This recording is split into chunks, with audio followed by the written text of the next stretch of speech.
Salam, hər vaxtınız xeyir. Kanalımın dəyərli izləyiciləri, bu günlər mən sizə Xırdalan şəhərində 7 saylı məktəbin düz yanında, baxın, belə bir 2 otaqlı həyət evi çıxıb satışa. Onun çəkilişini sizə təqdim edirəm. Evimizin sənədi kubca, torpağın çıxarışı var. Bura evimizin zalıdır. Təmirində görürsünüz. Normal təmirə var. Yəni, bu da evimizin mətbəxidir. Evimiz satılır bu vəziyyətdə.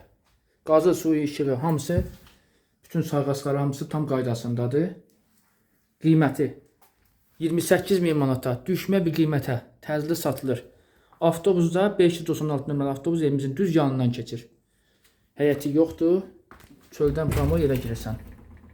Baxın, belə girişdə mətbəx hissəsidir. Təkrar göstərirəm. Evimizin zalıdır. Zaldan da keçirik yataq otağına. Elə əşyada satılır. Məndən bu qədər. Linkdə nömrəmi qeyd edirəm. Zənginizi gözləyirəm. Sağ olun.